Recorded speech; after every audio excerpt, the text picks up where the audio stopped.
जय गायत्री माता, जय गुरुदेव। पुस्तक ईश्वर कौन है, कहाँ है, कैसा है। इस पुस्तक में आगे पंडित श्री राम शर्मा आचार्य जी लिखते हैं कि इस असाधारण स्थिति की जांच दुनिया भर के डॉक्टर कर चुके हैं। गोलियां, इंजेक्शन और औषधियां भी दी गई, पर कोई अंतर न पड़ा। डॉक्टरों ने उनकी मृत्यु के बाद की परीक्षा के लिए अनुमति भी मांगी और स्पेन के मेडिकल स्कूल को यह अधिकार दे भी दिया गया, किंतु मस्तिष्क की इस जागृत अवस्था का कोई निश्चित निष्कर्ष वैज्ञानिक और डॉक्टर न निकाल पाए। स्टॉकहोम, स्वीडन के पास मोस्टेरीज नामक एक शहर है। घनी बस्ती के बीच में एक कन्या पाठशाला। नगर के संभ्रांत व्यक्ति की 13 वर्षीय कन्या कारोलाइन कार्ल्स डॉटर इस स्कूल में पढ़ने जाया करती थी।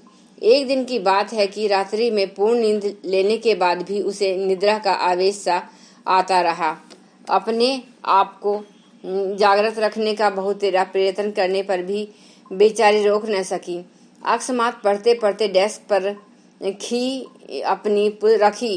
अपनी पुस्तकों में सिर रखकर सो गई। कारोलाइन जब सो गई तो उसके अध्यापकों ने उसे जगाने का बहुत तेरा प्रयत्न किया, पर वह प्रगाढ़ निद्रा में जा चुकी थी। जगना असंभव है, यह जानकर उसे घर भेज दिया गया। 1 दिन, 2 दिन, 3 सप्ताह, माह, वर्ष बीत गया, पर लड़की की नींद न टूटी। उसे दूध, फलों का रस, इंजेक्शन दिए जाते रहे, जिससे शरीर की गतिविधियां सामान्य ढंग से चलती रहीं, पर कारोलाइन की एक बार नींद फिर टूटी ही नहीं। निरंतर सुरक्षा और प्रतीक्षा के 23 वर्ष बाद जब नींद टूटी, तब वह 39 वर्ष की अधेड़ हो गई थी। युवावस्था नींद में चली गई का वह प्रत्यक्ष उदाहरण थी। जागते ही उसने पुस्तकें मांगी। जहाँ से पढ़ाई का क्रम छोड़ा था, वहीं से फिर प्रारंभ कर दिया। यह घटनाएं आत्मा के चिर जागृत तत्व होने का प्रमाण है, जिसका न कोई डॉक्टर खंडन कर सका है और न ही वैज्ञानिक। न उसके पास इसका कोई निश्चित उत्तर ही है। अभी कुछ वर्ष समय पूर्व ग्रीक में एक व्यक्ति ऐसा हुआ है जो प्रतिदिन 100 पाउंड से भी अधिक भोजन ग्रहण कर जाता। पेय और नाश्ता उससे अतिरिक्त। ग्रीक निवासियों ने मिलो ऑफ क्रोटोना नामक इस व्यक्ति की स्मृति में एक यादगार खड़ी की है, जैसा कि मुमताज महल की स्मृति में ताजमहल। वास्तव में यह यादगार मिलो क्रोटोना की नहीं, उसके विशाल शक्ति वाले पाचन संस्थान की यादगार है, जो बताती है कि प्रकृति के दिए हुए साधन इतने समक्ष और समर्थ हैं। यदि मनुष्य उनका दुरुपयोग न करे तो दुनिया की मशीनें मनुष्य शरीर का क्या मुकाबला कर सकती है। क्रोटोना तो वास्तव में अपनी इस यादगार के कारण मशहूर हो गया, वरना उससे भी अधिक सक्षम पाचन शक्ति वाले लोग हुए हैं।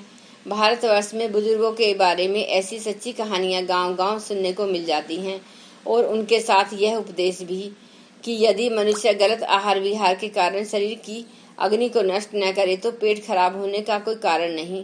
प्रो पीजी ग्रे के अनुसार जब मिट्टी के 200 से अधिक कीटाणु कार्बोलिक एसिड जैसा जहरीला रसायन पीकर पचा ही नहीं जाते, वरन उसी से अपना शारीरिक विकास भी करते हैं, तब यदि मनुष्य पेट की गड़बड़ी और मंदाग्नि का रोना रोए तो यही कहना पड़ेगा कि उन्होंने शरीर को परमात्मा की देन जैसा मानकर उसे पवित्र और सुरक्षित नहीं रखा, वरन उसे चमड़े की मशीन मानकर उसकी शक्ति निचोड़ने भर में आनंद अनुभव किया। शरीर की गर्मी नष्ट न की जाए तो मनुष्य कितना खा सकता है, उसकी एक दूसरी घटना है। डेट्रॉयट, मिशिगन की जिसके आगे मिलो क्रोटोना का भोजन तो बच्चे की खुराक कही जानी चाहिए। रेलवे विभाग में काम करने वाला एडी को 6.5 फीट लंबा, 210 पाउंड वजन का था और एक दिन में 150 पाउंड अर्थात 1.5 मन से भी ज्यादा खाना खा जाता। 5 व्यक्तियों के सामान्य परिवार के लिए जो भोजन एक सप्ताह के लिए प्राप्त होता, एडिको का उससे मुश्किल से एक ही बार पेट भरता। यदि वह किसी होटल में खाने के लिए बैठ जाता तो फिर कुछ देर के लिए दूसरे सभी लोगों का खाना बंद हो जाता, फिर उन्हें खाने की आवश्यकता भी नहीं होती। एडिको का चारा देखकर ही उनकी भूख मर जाती। बड़े सुअर के मांस से बनी 60 टिक्कियां और आड़ू तथा जामुन से बनी 25 कचौड़ियां वह एक ही बैठक में साफ कर जाता था। फिर इस पेट में पहुंचे कोयले को जलाने के लिए जल की आवश्यकता होती थी। उसके लिए बोतलें रखी जाती थीं। तब एक बार गिनकर पूरी 50 बोतलें पानी भी पी जाता था। रविवार के दिन वह विशेष खाना खाता था। उस दिन वह सुअर का मांस न लेकर 15 मुर्गे खाता था। एक बार उसने पेट भर भोजन करने के बाद लोगों की जिद रखने के लिए 3 पेरू पक्षी भी उधस्त कर लिए, जिनका वजन 60 पौंड था।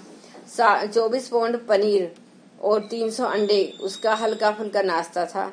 वैसे वह दिन भर में 2-3 बार खाता था और प्रतिदिन बड़े सुअर की भुनी हुई 45 बोटियां, 60 टिक्कियां, भुना हुआ आलू 2 गैलन, 10 कप कॉफी, 50 बोतल बियर, शराब 50 बोतल और अन्य जल या कोका कोला जैसा पेय और 50 कचौड़ियां उसका होते थे।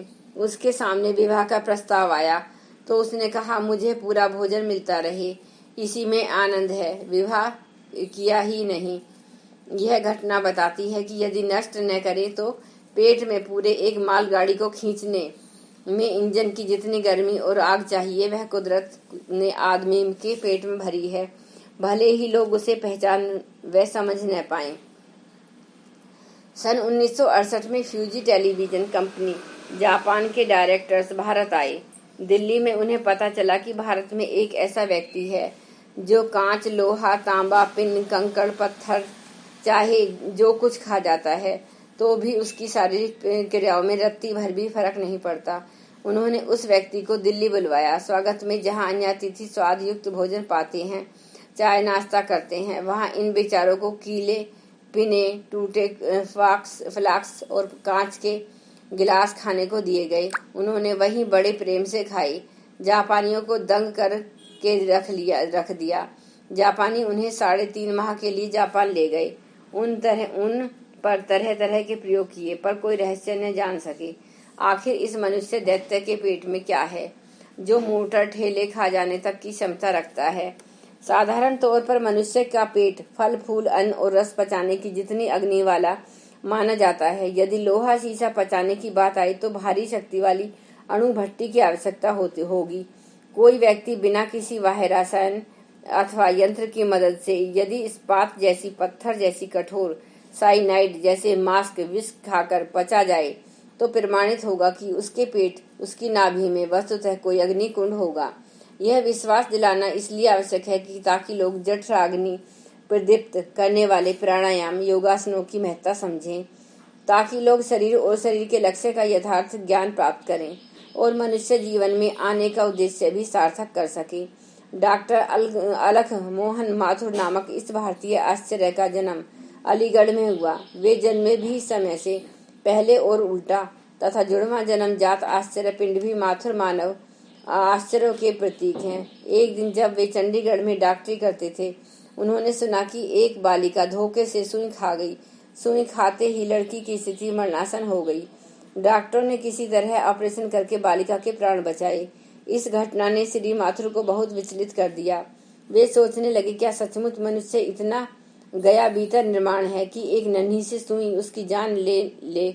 कौतूहलवश उन्होंने उसी शाम ब्लेड का छोटा सा टुकड़ा खाकर देखा। प्रातःकाल पाखाने के साथ वह टुकड़ा निकल गया, पर साथ में रक्त भी गया, जिससे पता लगता था कि ब्लेड की खरोंच लगी है। दूसरे दिन उन्होंने फिर ब्लेड खाया और कई दिन तक उसके निकलने की प्रतीक्षा करते रहे, पर न ब्लेड के टुकड़े निकले और न ही रक्त। हैरानी बढ़ने पर उन्होंने एक्सरे कराया तो उन टुकड़ों का कहीं पता ही नहीं चला। फिर एक एक करके वे धीरे धीरे आलपने, लोहे के टुकड़े, शीशा, पारा, प्लास्टिक, तांबा, चाहे कोई भी धातु चबाने और पचाने लग जाए। यह कोई चमत्कार नहीं था, एक तथ्य था जो इस शरीर रूपी अद्भुत मशीन से संबंध रखता। इसलिए उसकी छानबीन प्रारंभ हुई। दिल्ली के गोविंद बल्लभ पंत हॉस्पिटल में, बम्बई, कलकत्ता, लखनऊ, चंडीगढ़, अलीगढ़, गाजियाबाद में परीक्षण हुए। डॉक्टरी जांच की गई, पर कोई पता नहीं चल सका कौन सा तत्व था। जो इन अभक्ष्यों को भी पचा सकता है। जापानी डॉक्टरों ने तो उन्हें कई कई दिन तक एकांत में रखा। खाने के तुरंत बार से लेकर दिन से वैसे कई कई बार तक एक्सरे और अन्य प्रयोग किए, पर कुछ भी जान न पाए। आखिर यह कौन सा भला विज्ञान है। उन्होंने श्री माथुर को एक सर्टिफिकेट दिया। विश्व भर में अद्भुत भारतीय वर्ड की उपाधि ही वे दे सके। और श्री माथुर जी को निराहार भी रहा जा सकता है। जापान के मूर्धन्य दैनिक पत्र जापान टाइम्स के 20 अप्रैल अंक में एक समाचार प्रकाशित हुआ कि भारतवर्ष में पटना शहर के समीप एक ऐसे सज्जन निवास करते हैं जो कि पिछले 2 वर्ष से सर्वथा निराहार रहते हैं। उनका जीवन निर्वाह जलवायु पर ही जाता है।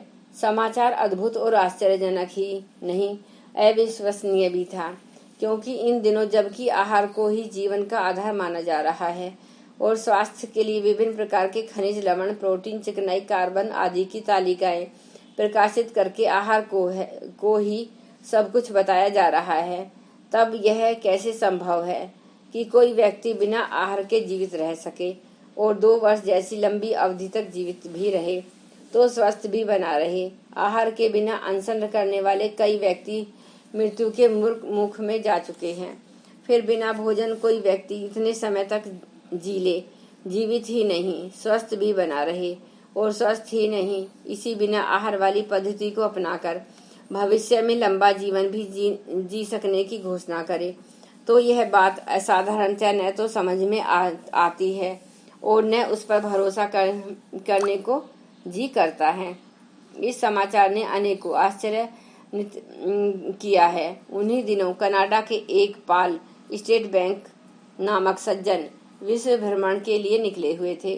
वे जिन दिनों यह समाचार छपा तब तक America, Mexico, Hanoi, Japan, Korea, Taiwan, Bangkok आदि की यात्रा कर चुके थे। उन्होंने अपना कार्यक्रम रद्द करके इन निराहार जीवन यापन करने वाले सज्जनों से भेंट करने तथा तथ्यों का पता लगाने का निश्चय किया और वे भारतवर्ष आकर सीधे पटना जा पहुँचे। स्थान का पता लगाने और उन सज्जन के समीप जा पहुँचे जिनके बारे में समाचार छपा था। पाया गया कि पटना जंक्शन के से कुछ आगे चिड़िया रोड पर ओवरब्रिज के दक्षिण में कंकड़बाग की तरफ जाने वाले रास्ते पर एक प्राकृतिक चिकित्सालय बना हुआ है। वहां श्री भगवान आर्य नामक एक सज्जन निवास करते हैं। वे प्राकृतिक चिकित्सा प्रेमी हैं। केवल वे स्वयं ही प्राकृतिक जीवन पर विश्वास नहीं करते, वरन अपने परिवार को भी वैसी ही जीवन पद्धति अपनाने पर सहमत किए हुए हैं। वे रोगियों की प्राकृतिक विधि से चिकित्सा भी करते हैं और स्वस्थ रहने के लिए किस प्रकार का जीवन यापन करना चाहिए यह भी समझाते हैं। कनाडा के विश्व यात्री श्री स्टेट बैंक को तब और भी आश्चर्य हुआ तब उन्हें पता चला कि केवल उपरोक्त सज्जन 2 वर्ष से स्वयं ही निराहार रहते हैं, वरन उनके परिवार के सभी लोग, जिसमें उनकी पत्नी, 2 लड़कियां और 1 लड़का है, यह सब भी करीब 1 वर्ष से इसी प्रकार बिना आहार का जीवन यापन कर रहे हैं और सभी सकुशल हैं। इस संदर्भ में दिल्ली के साप्ताहिक हिंदुस्तान के 25 जुलाई 1971 के अंक में श्री कृष्ण नंद ठाकुर की उपरोक्त सज्जन से एक भेंट वार्ता छपी है, जिसमें प्रश्नों के उत्तर देते हुए डॉक्टर भगवान आर्य ने बताया है कि हर मनुष्य, चाहे वह कुर्सी पर बैठकर काम करने वाला हो, चाहे कृषक हो, चाहे पहलवान हो, सभी को पूरा पोषण मिलता है हवा और पानी से, न कि अन्य खाद्य पदार्थों से। हवा पानी के अलावा सभी खाद्य पदार्थ ताकत पैदा करने में रुकावट डालते हैं, रोग पैदा करते हैं, बुढ़ापा लाते हैं, स्वास्थ्य खराब करते हैं, मन को विकारमय बनाते हैं। निराहार जीवन पर्यंत रहा जा सकता है। इससे मनुष्य कभी भी बुढ़ापा महसूस भी नहीं करता। जितनी लंबी अवधि तक मनुष्य हवा पानी पर रहेगा, उसके शरीर में सभी तरह की ताकत और अच्छाइयाँ आने लगेंगी। बुढ़ापा ऐसे व्यक्ति के दरवाजे पर आएगा ही नहीं। मानव प्राणी को प्रथम श्रेणी का इंजन मिला है, जिसमें खाने की कोई आवश्यकता नहीं। पशु पक्षियों को द्वितीय श्रेणी की मशीन मिली है, इसलिए उन्हें खाने की आवश्यकता पड़ती है। श्री भगवान जी का प्रयोग अधिक गहराई तक समझा जाने योग्य है। इस संदर्भ में अधिक खोज होनी चाहिए। यह कोई सिद्धि चमत्कार जैसी बात नहीं, वरन मनुष्य शरीर का निर्वाह किन मूलभूत आधारों पर अविलंबित है, उसकी जड़ तक पहुंचने के लिए एक महत्वपूर्ण निष्कर्ष पर पहुंचने वाली बात है कि यदि आहार को गुण और जलवायु को जीवन निर्वाह का प्रधान आधार सिद्ध किया जा सके तो इस प्रतिपादन के दूरगामी परिणाम होंगे।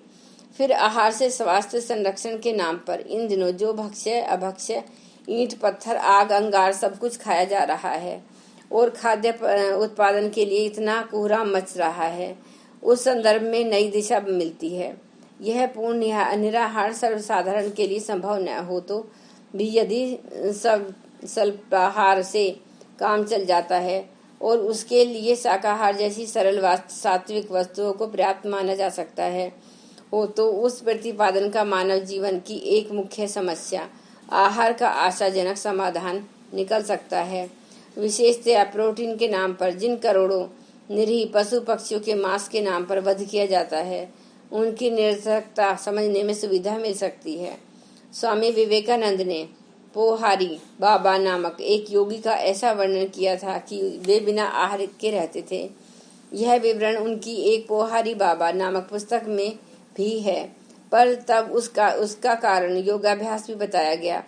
तब लोगों को उस कठिन कार्य का अनुकरण करने का साहस नहीं हुआ, पर श्री भगवान जी का प्रयोग तो प्राकृतिक विज्ञान के अनुरूप होने से भी सभी के लिए सरल एवं उपयोगी हो सकता है।